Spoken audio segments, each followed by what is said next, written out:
All right, get ready to dive deep into this one strategy for life setup. I know you've been digging into all this stuff about market structure and liquidity and those fair value gaps. So we're going to really try to put it all together today. Yeah, it sounds pretty ambitious, but looking at the material you sent me, this one strategy really tries to tie in all these concepts together. It's not like some magic indicator or something. It's really about understanding how the market actually works, especially the big players, the market makers. Okay, so less like trying to predict the future and more like having X-ray vision into the market's movements. Exactly, yeah. It's all about recognizing these patterns, these reversal patterns, right? And they all happen at the intersection of market structure and liquidity. So we're not predicting the future or anything like that, but it's more about identifying high probability setups as they develop. It's a subtle but important distinction. Got it. So less like fortune telling and more like pattern recognition. So how does this one strategy actually work? What should we actually be looking for? Well, the setup, it boils down to identifying potential reversals, and there's three key components. First, you're looking for high time frame liquidity grab followed by a break of structure. Then you look for a fair value gap near that break. And finally, you aim for internal liquidity as your take profit level. Okay, now you're talking my language. So walk me through how this would play out in a real trade, like on USD, let's say. Sure. So imagine USD has been trending upwards on the daily chart. Now we know the market doesn't move in a straight line, right? It needs to breathe. So you zoom into a lower time frame, maybe the 5-minute chart, and wait for the market to grab liquidity above the previous day's high, right? That's your high time frame liquidity grab. Okay, so we're looking for those moments where the market is kind of enticing those traders who are betting on the continuation of the trend, right? Precisely, yeah. And as the price pushes up to grab that liquidity, it often leaves behind a fair value gap. That gap, that becomes a crucial part of the setup. Okay, so we've got our high time frame liquidity grab. We've got a potential fair value gap. What's next? So now we wait for a break of structure. We want to see the market make a decisive move below a significant swing low on our chosen time frame, the 5-minute chart in this case. This signals a potential shift in momentum. It's the beginning of our reversal pattern. So we're looking for the price to move against the prevailing trend, making a lower low and breaking that upward structure. Exactly, yeah. That lower low, that's our entry trigger. And often, right around that break of structure, you'll find that fair value gap we talked about. Oh, I see where you're going with this. So the market kind of sets a trap, draws in those traders, and then potentially reverses right at that gap, taking advantage of their positioning. You got it, yeah. That's why understanding these market mechanics, it's really crucial. So now, with our entry trigger and a potential entry point near the fair value gap, we need to consider our take profit. Okay, time to talk profits. Where are we aiming for? We're aiming for internal liquidity, which lies within the range defined by recent swing highs and lows. These are levels where other traders might have placed their stop-loss orders, creating these pools of liquidity that the market is likely to target.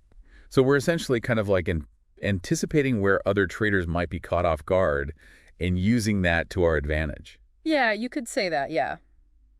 By understanding how liquidity works, we can anticipate potential areas where the market might reverse and make a significant move. Wow, this one strategy for life is starting to sound pretty promising.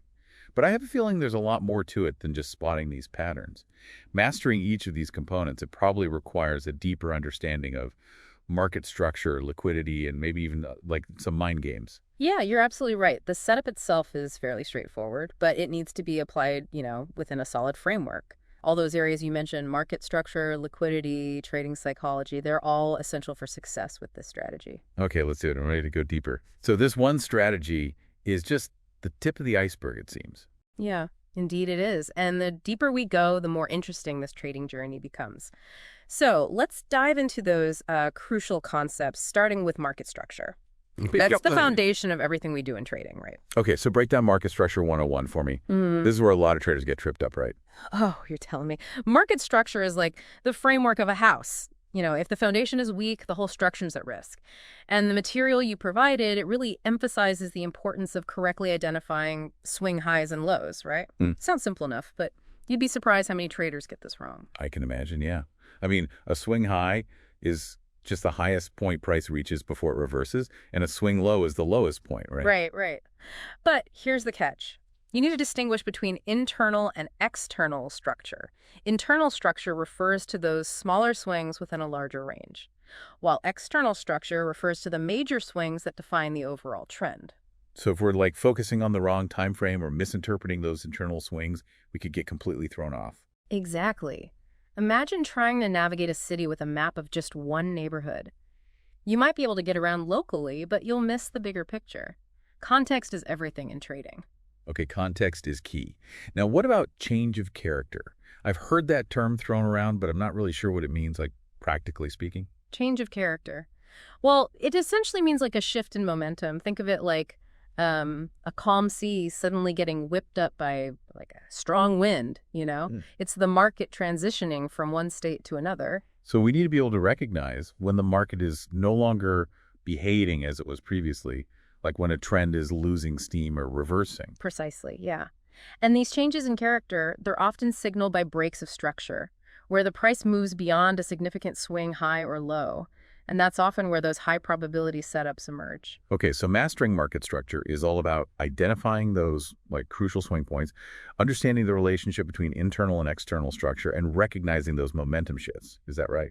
You nailed it, yeah.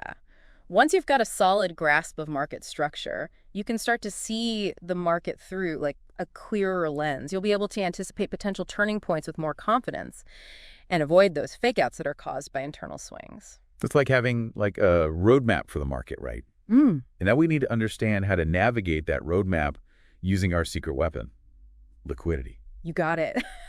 Liquidity is like the fuel that drives the market. It represents the availability of buyers and sellers at any given price level. And without liquidity, well, the market would just be stuck in neutral. So why is understanding liquidity so important for this one strategy setup? Yeah. What makes it like such a secret weapon?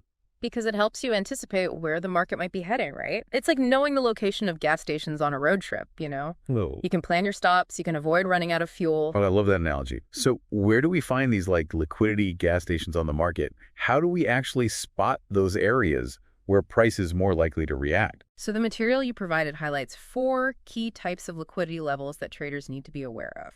Session highs and lows, previous day's high and low, trendline liquidity, and inside structure liquidity. Let's break them down one by one, all right? Let's do it. Starting with session highs and lows. What makes those levels so important?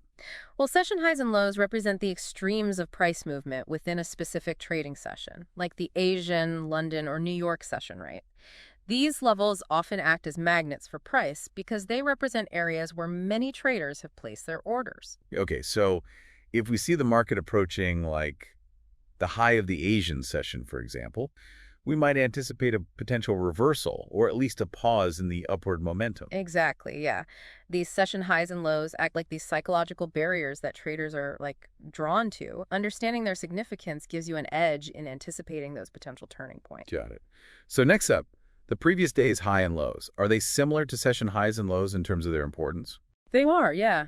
They represent significant reference points for traders. The previous day's high and low act as like natural support and resistance levels, reflecting the previous day's like battle between the buyers and sellers. So traders might buy near the previous day's low, anticipating support, or sell near the previous day's high, expecting resistance, right? Precisely, yeah. And these levels, they often provide clear entry and exit points for traders looking to capitalize on those potential reversals or breakouts. Okay, so we've covered session highs and lows, previous day's highs, lows. What about trendline liquidity? I'm guessing that has something to do with, well, trend lines. You're sharp, yeah. Trendline liquidity refers to the areas around, well, trend lines. Those lines connect swing highs or swing lows and act as like visual guides for traders. And price often reacts around them as traders place orders based on, well, based on their significance. So trend lines act as magnets, pulling the price towards them? In a way, yeah, in a way. But remember, trend lines, they're not like impenetrable barriers, right? They can be broken. And sometimes a break of a trend line, that signals a major change in the market's direction. Okay, so they're not like set in stone, right? So trend lines provide clues, but they need to be interpreted, right? Yeah. Within the context of market structure and those other liquidity levels, it's all about like putting the pieces together. Exactly. It's like using a compass to navigate. It can point you in the right direction, but you still need to be aware of your surroundings and make adjustments based on the terrain. All right, let's tackle this final type of liquidity, inside structure liquidity. This one sounds a bit more complex. What exactly are we looking for here? Inside structural liquidity, huh? Well, it refers to areas within the ranges formed by recent swing highs and lows. These are areas where, like, trapped traders might have placed their stop loss orders, creating these pockets of liquidity that, well, market makers can target. So it's about identifying those price levels where traders might be like most vulnerable to getting stopped out, like a potential feeding ground for the sharks, kind of. Yeah, that's a good way to put it. And this is where things get really interesting. Market makers, the big players who provide liquidity to the market, they're acutely aware of these liquidity pockets. And they often engineer price moves to trigger those stop loss orders, creating like volatility. Wait, so they're intentionally like causing chaos to profit from those who are caught off guard. That sounds a little ruthless. Well, it might seem that way, but that's just like how the market works, you know? Market makers profit by exploiting inefficiencies and those emotional biases of other traders. Okay, so we need to be aware of these like liquidity traps and anticipate how market makers might use them to their advantage. It's like playing chess against a grandmaster. Exactly. That's why understanding the interplay between market structure, liquidity, and trading psychology, it's so crucial. You know, by recognizing these patterns, you can avoid becoming a victim of these liquidity traps and potentially even profit from them. This is all starting to make sense. It's about like learning to think like the market makers, right? Yeah. To see the market through their eyes and anticipate their moves. You're getting it. It's about becoming a student of the game and learning to play it strategically. And that brings us to another important concept, kill zones. The material you sent suggests that not all trading times are created equal. Oh, this is interesting. Tell me more about these kill zones. What makes certain trading times more favorable than others? Well, kill zones are specific time windows that are aligned with major trading sessions, Asia, London, and New York. They're where the majority of volume and volatility occur. These are the times when the market is most active and prone to making those big, explosive moves that, well, that traders crave. So like being at a party, but like at its peak, that's when the action is most likely to happen. Exactly. And just like you wouldn't show up to a party when it's winding down, you want to be present in the market when it's, you know, alive and kicking. That's when you're more likely to find those high probability setups and ride the waves of momentum. Okay, but how do we actually identify our ideal kill zones? Is it just as simple as knowing when those major trading sessions open and close? Well, it's a bit more nuanced than that. The exact kill zone for each asset class, it can vary depending on factors like its trading volume, its volatility, and the geographic location of its primary traders. For instance, the kill zone for a highly liquid currency pair like Euro-USD might be different from the kill zone for, let's say, a less liquid commodity like gold. So there's no one-size-fits-all kill zone. We need to do our homework and find the sweet spot for our preferred asset, right? Exactly. The sources really emphasize backtesting within your chosen kill zone to see how the market behaves during those specific hours. Think of it like scouting a location before a big event. You want to know the lay of the land and anticipate those potential obstacles. Okay, that makes sense. But why is sticking to a kill zone so important? What are the benefits of focusing our trading within those specific time windows? For several reasons. First, it helps you maintain like discipline and consistency. By trading during the same hours each day, you become attuned to the market's rhythms and patterns within that time frame. It's like practicing a musical instrument. The more you play during certain hours, the more familiar you become with the, you know, the sound and the feel of your instrument. So it's about creating a routine and sticking to it. Kind of like training your market muscles to be their sharpest during those like peak hours. Exactly. Second, trading within a kill zone, it helps you avoid those like slow, choppy periods when the market is less likely to make those decisive moves. Think of it like avoiding rush hour traffic. You'll get to your destination faster and with less stress. Okay, so by focusing on trading within our defined kill zone, we're essentially like maximizing our chances of catching those high probability setups, and we're avoiding those dead zones where price is just meandering aimlessly. Precisely. It's all about optimizing our time and energy to extract the most value from the market. And that brings us to another powerful concept that's woven throughout this one strategy, the 50% rule. Okay, I'm intrigued. Break down the 50% rule for me. How does this concept help us identify potential turning points? Well, the 50% rule is a simple but powerful tool that can help you identify potential turning points within a range.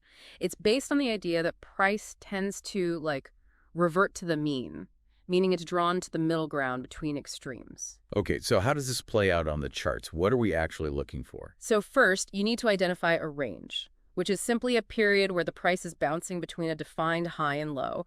Then you draw a line at the 50% level of that range. This line, it acts as a sort of like gravitational pull, attracting price towards it. Okay, so if the price is trading above that 50% level, we might anticipate a pullback towards that line. And if it's below, we might expect a bounce, like a tug of war between the buyers and sellers, with that 50% level acting as the center point. Exactly. The 50% level, it acts as a support and resistance level within the range. And here's where it gets really interesting. The sources you shared emphasize that you should consider the market's trend when applying the 50% rule. Okay, I'm listening. So how does the trend actually come into play? Does it tell us whether to, look for buys or sells at that 50% level? Think of it this way. In an uptrend, you're looking for buying opportunities. So when the price pulls back towards that 50% level in an uptrend, it's a potential buying opportunity. Conversely, in a downtrend, you're looking for selling opportunities.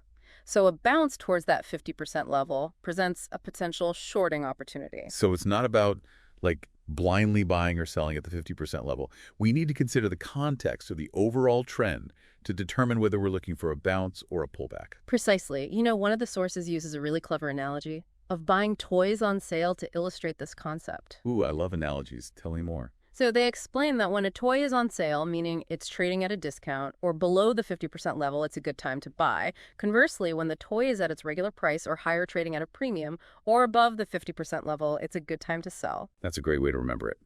So we're looking to buy low at the discount level and sell high at the premium level, always respecting the overall trend. This is starting to feel like a well-defined strategy. It is. The 50% rule, it adds another layer of precision to your trading decisions. It helps you pinpoint those sweet spots where the odds might be in your favor. But before we move on, we need to revisit those fair value gaps. They played a key role in this one strategy setup. Yeah, let's dive deeper into those fair value gaps. They seem to hold a lot of power in terms of, influencing price action. You're right, they're crucial. Fair value gaps, or FVGs, are those empty spaces on the chart where prices gapped up or down, leaving behind an unfilled area.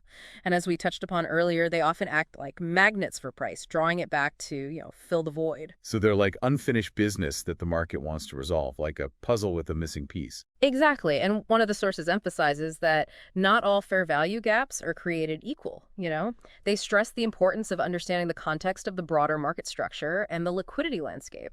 Not every gap is worth chasing. Okay, so how do we determine which fair value gaps are actually worth paying attention to?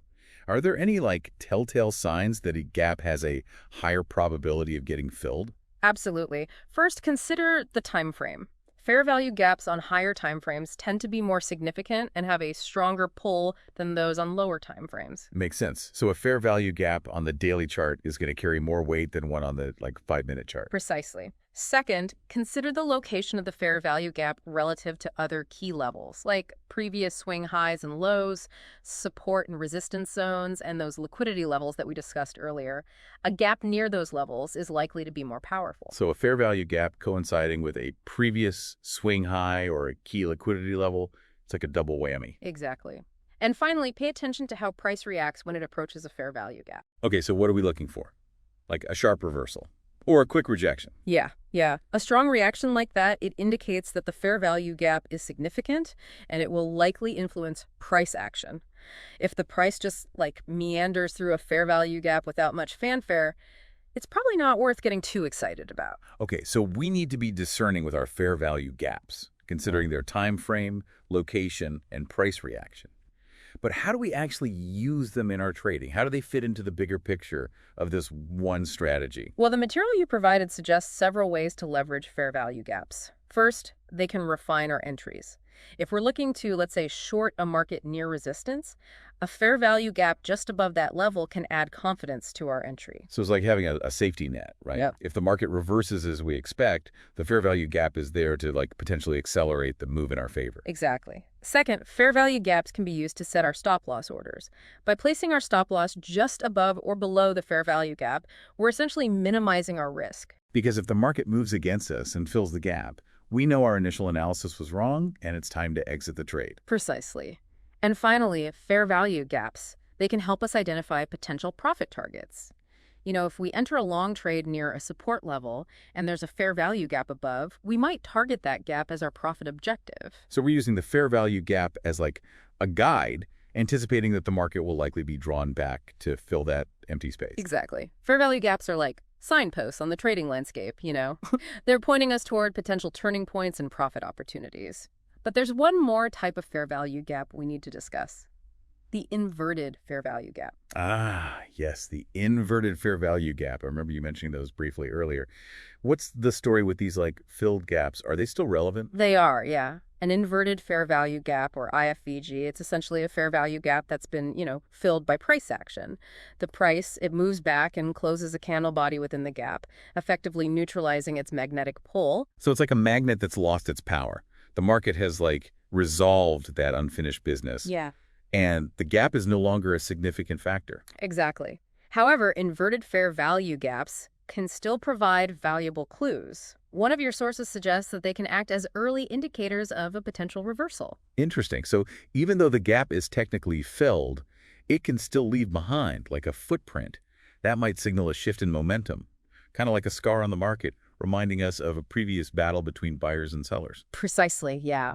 While it might not have the same pull as a regular fair value gap, it can still influence price action in subtle ways. It's all about, reading those subtle cues. Okay, so we need to keep an eye out for inverted fair value gaps, not necessarily as like entry signals themselves, but as potential hints that a reversal might be brewing. You got it, yeah. It's all about gathering as much information as we can from the market and piecing together the story it's telling us. This is fascinating. It's like we're detectives gathering clues and trying to solve the mystery of the market's next move. But there's one crucial element we haven't explored yet, the mindset of a successful trader. You're absolutely right. Trading is as much a mental game as it is a technical one. One of the sources you shared, they called this a paradigm shift. It's this fundamental change in thinking that's often required to succeed in the markets. Okay, I'm ready for this paradigm shift. What are some of those common misconceptions that traders need to let go of?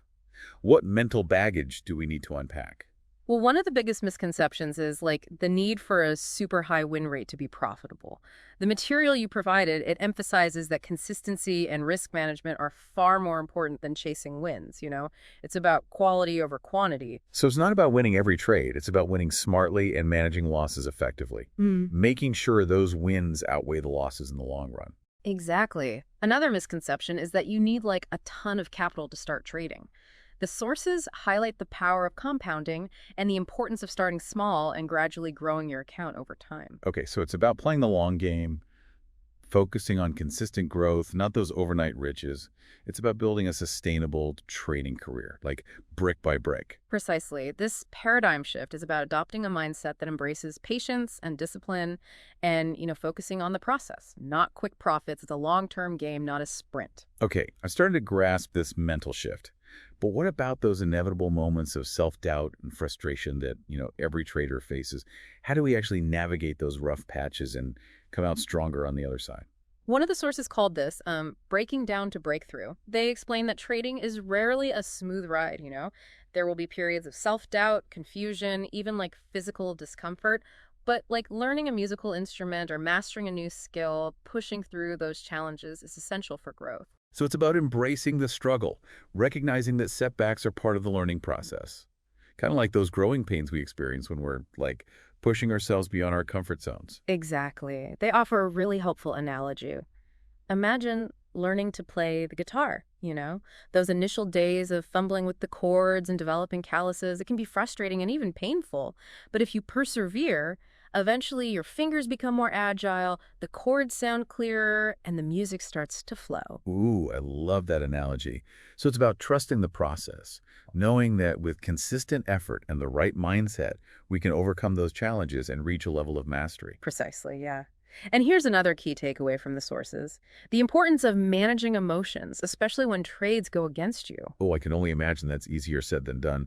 How do we actually detach from that emotional decision-making, especially when, money is on the line? It's not easy, but it's essential.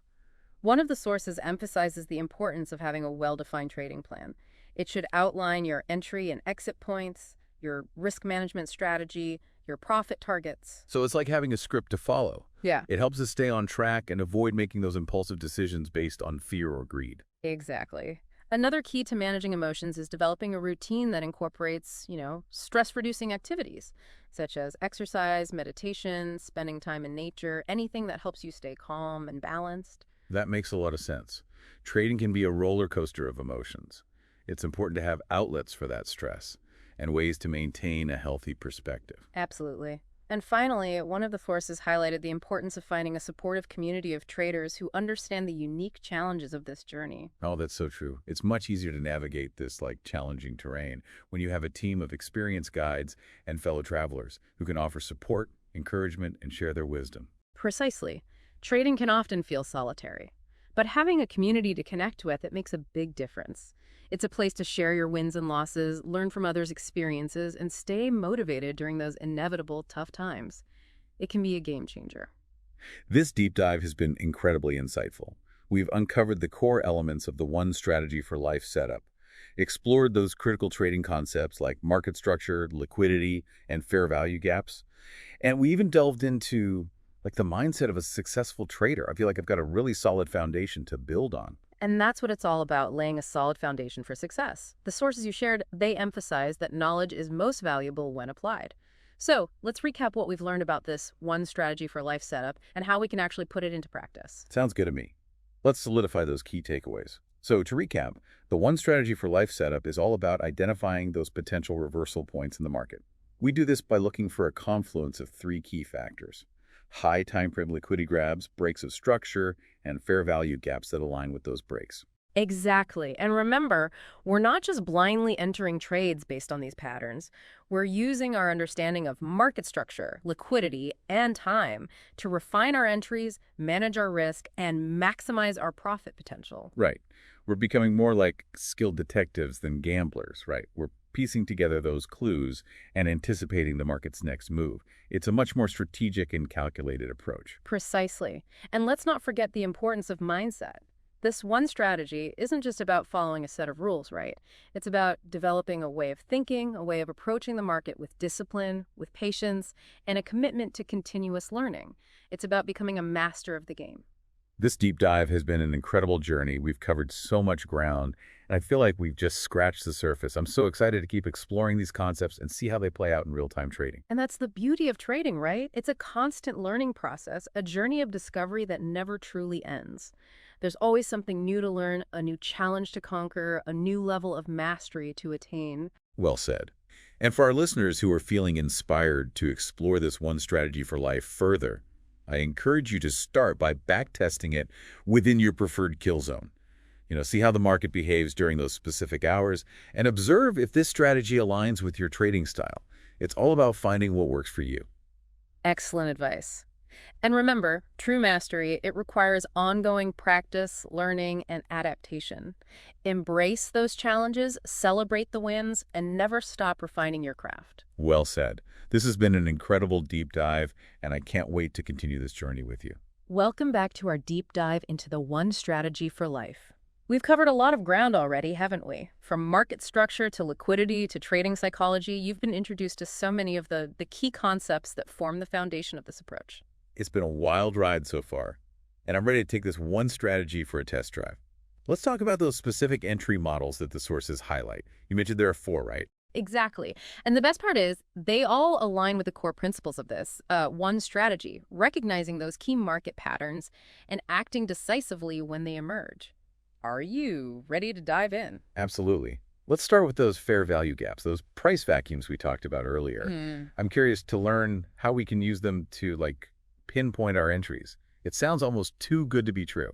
Well, it's not about some magical formula or anything like that. Remember, fair value gaps are areas where price has moved quickly, leaving behind an unfilled space on the chart. And they often act like magnets, drawing price back towards them. Think of it like the market's trying to tie up loose ends. Okay, so how do we actually leverage these fair value gaps to our advantage?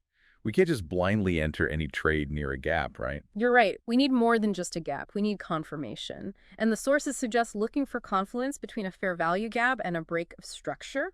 That break, that confirms a potential shift in momentum, suggesting the market might be ready to reverse.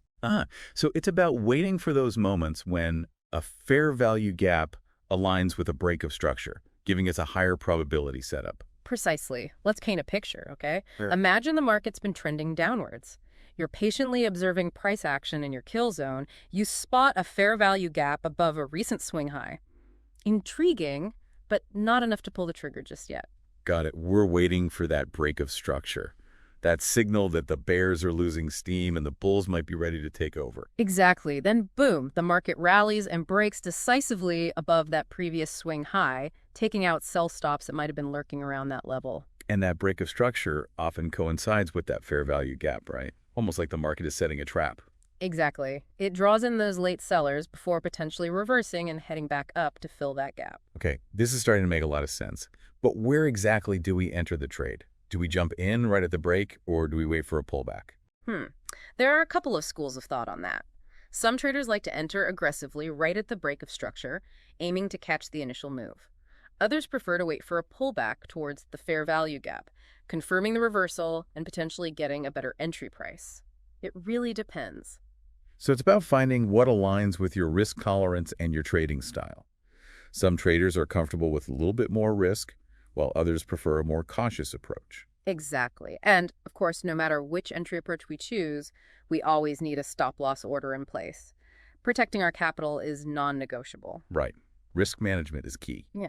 So where would we place our stop loss in this fair value gap setup? Well, a common approach is to place the stop-loss just below the low of the candle that broke the structure. This way, if the market reverses and takes out our entry candle, we're out of the trade with a minimal loss. Okay, so we're letting the market prove us wrong. No point in clinging to a losing trade and hoping for a miracle, right? Precisely. Now, with our stop-loss in place, we need to determine our profit target. Where are we aiming for in this setup? That's the fun part. Where's the pot of gold at the end of this fair value gap rainbow? Well, there are a few options, depending on your risk appetite. A conservative approach is to target the middle of the fair value gap, as this is often a strong area of resistance or support. A more aggressive approach is to target the opposite end of the fair value gap, aiming for a full retracement. So it's like choosing between a quick snack or a full-course meal, a smaller profit with less risk, or a larger profit with potentially more risk. Yeah, that's a good analogy. But remember, we always need to consider the context of the broader market structure, those key levels we talked about earlier, and the overall liquidity landscape to determine the most appropriate profit target. Okay, fair value gaps are starting to feel like familiar territory now. Let's move on to inverted fair value gaps. I'm curious how we can use those filled gaps to spot potential reversals. It's a bit counterintuitive. Remember, an inverted fair value gap, or IFVG, is essentially a fair value gap that's been filled by price action. It's like the market has closed the loop, resolving that unfinished business. Right, but you mentioned earlier that even though the gap is filled, it can still provide valuable clues, like a subtle hint from the market, right? Exactly. One of the sources suggests that IFVGs can be early indicators of a potential reversal, a sign that the market might be losing steam. So how do we incorporate IFEGs into our one strategy setup? Are they like entry signals themselves, or are they more like warning signs? Think of them as yellow flags, not green lights. Let's say the market's been trending upwards, and you see a fair value gap form below a recent swing low. Potentially a shorting opportunity, but not quite yet. We're waiting for confirmation, right? And that confirmation might come in the form of an IFVG. Exactly. If the market rallies back up and fills that fair value gap, creating an IFVG, it signals that the upward momentum might be weakening. It's like the market is taking a breather, reconsidering its next move. So we're using the IFVG as a potential warning sign, a sign that the trend might be losing steam and a reversal could be on the horizon. Precisely. And this is where your understanding of market structure, liquidity, and all those other concepts we discussed becomes crucial. You need to assess the overall context, looking for additional confirmation signals before pulling the trigger on a trade. Right. We're not just blindly shorting the market because we see an IFVG.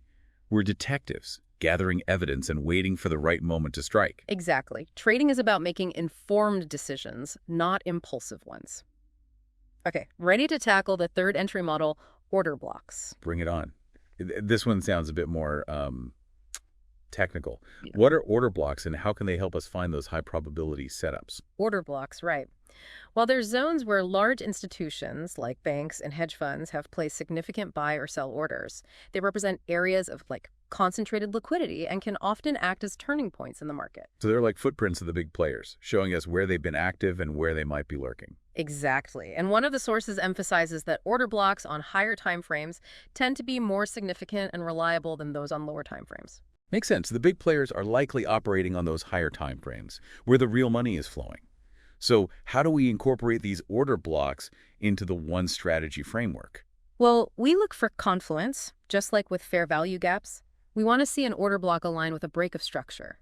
It's about finding those price zones where the big players have left their mark and where the market is showing signs of a potential reversal. So for example, if the market's been trending upwards and we see an order block form below a recent swing low, that's something we'd want to take note of. Precisely.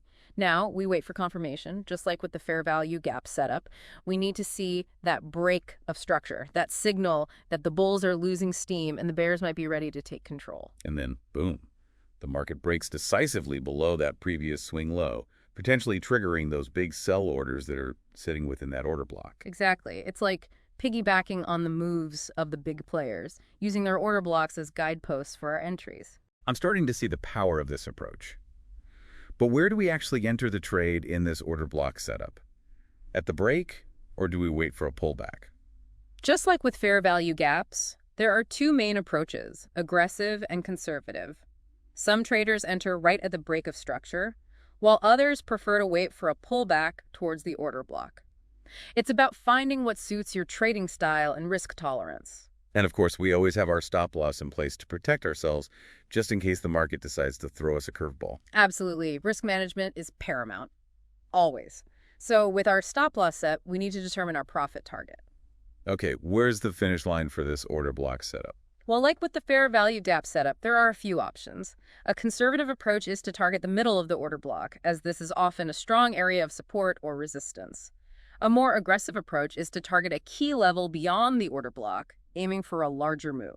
So we're essentially using the order block as a guide, anticipating that the market will likely react around that zone, but always being mindful of other key levels and potential obstacles along the way. Exactly. It's about understanding the forces at play in the market, recognizing those key decision points, and positioning ourselves to take advantage of them. Okay, order blocks are starting to make a lot of sense. Now let's move on to the final entry model, range breakouts, or range breaks. This one sounds a bit simpler. What are the key things we need to know? Range breakouts, okay? So these occur when price breaks out of a defined trading range, signaling a potential shift in momentum. They often indicate a continuation of the prevailing trend. So we're looking for those moments when the market is like breaking free from its boundaries, like a coiled spring suddenly released. Exactly. And one of the sources emphasizes that range breakouts are often accompanied by high volume and volatility. These are those explosive moves that get traders' hearts racing. Sounds exciting. So how do we incorporate range breakouts into our one strategy setup? How do we distinguish like a real breakout from a fake out? First, we need to identify a clear trading range, a period where price is bouncing between a defined high and low. Then, we wait for price to break decisively above the high of the range for a long entry, or below the low of the range for a short entry. So we're looking for like a convincing break, a clear signal that the market is ready to commit to a new direction. No room for hesitation here. Precisely. And just like with our other entry models, we're not blindly entering trades based solely on a range breakout. We want to see confluence with other key concepts, like market structure, liquidity, and our overall market bias. Right. It's about gathering evidence, not jumping the gun. We want to make sure all the pieces of the puzzle are in place before we pull the trigger. Exactly. Now, with our entry signal in place, where do you think we should place our stop loss in a range breakout setup? Let me think. To minimize our risk, we'd want to place it just outside the range, right? So just below the low of the breakout candle for a long entry, or just above the high of the breakout candle for a short entry. You're a natural. You've got it. This way, if the breakout fails and the market reverses back into the range, we're out of the trade with minimal damage. Okay, risk managed. Now, the big question, where do we set our profit target in a range breakout setup? Do we have any, guidelines for that? The profit target for a range breakout can be a bit more flexible depending on the strength of the breakout and the overall market context. A conservative approach is to target the next key level of support or resistance beyond the breakout point. So we're basically looking for the next likely obstacle that the market might encounter, Kind of like planning a road trip and identifying potential rest stops along the way. Exactly. A more aggressive approach is to let the trade run until you see signs of a potential reversal, using trailing stop-loss orders to protect your profits along the way. So it's about finding the right balance between securing profits and letting the trade breathe, always being mindful of our risk management strategy and the market's ever-changing landscape. You've summed it up perfectly. Range breakouts can be powerful setups, but they require careful planning and execution to maximize their potential. Just like any other trading strategy, it's all about understanding the nuances, recognizing the opportunities, and managing the risks effectively. We've covered a lot of ground today, exploring those 4 key entry models that underpin the one strategy for life approach. From fair value gaps to IFEGs, order blocks, and range breakouts, it's clear that this strategy is all about recognizing patterns, confirming signals, and acting decisively when the stars align. But I have a feeling there's even more to uncover, right? You're absolutely right. There's always more to learn in this fascinating world of trading. In the final part of our deep dive, we'll explore the finer points of trade management, risk management, and the importance of developing a robust trading plan that integrates all of these powerful concepts. Oh, I can't wait. This one strategy for life is starting to feel less like a rigid set of rules and more like a dynamic framework for understanding the market and making informed trading decisions. And that's the beauty of it. It's about empowering yourself with knowledge, honing your skills, and developing a trading approach that aligns with your individual personality and risk tolerance. Well said. Join us for the grand finale of our deep dive as we unlock the final secrets of this intriguing trading approach. Until then, happy trading. Welcome back to the final part of our deep dive into the one strategy for life. We've explored those foundational concepts, market structure, liquidity, and those 4 key entry models. I'm starting to feel like a seasoned market detective now. That's great to hear, but remember, even the best detective needs a solid plan to crack the case. And in trading that plan, well, that's your trade management and risk management strategy. Okay, you piqued my curiosity. Let's talk about trade management first. Sure. What does effective trade management actually look like in the context of this one strategy? Well, one of your sources put it perfectly. They said, it's not about having the strategy, it's about knowing what to do when you have the strategy. That's trade management in a nutshell. I like that. So we've found our potential setup, we've entered the trade. What happens next? How do we manage the trade to maximize our profits, minimize our losses, all that good stuff? The sources you provided, they emphasize a few key principles. First, understand your risk tolerance. This means knowing how much you're comfortable losing on any given trade and setting appropriate stop-loss orders to protect your capital. So it's about knowing your limits. Yeah. Right? Not letting emotions take over when the market throws a tantrum. Yeah. Especially when, real money is on the line. Exactly. Next, define a profit target for each trade. This helps you stay focused, it helps you avoid getting greedy, and it prevents a winning trade from turning into a loser. It's about having a clear exit strategy, knowing when to take profits off the table. You got it.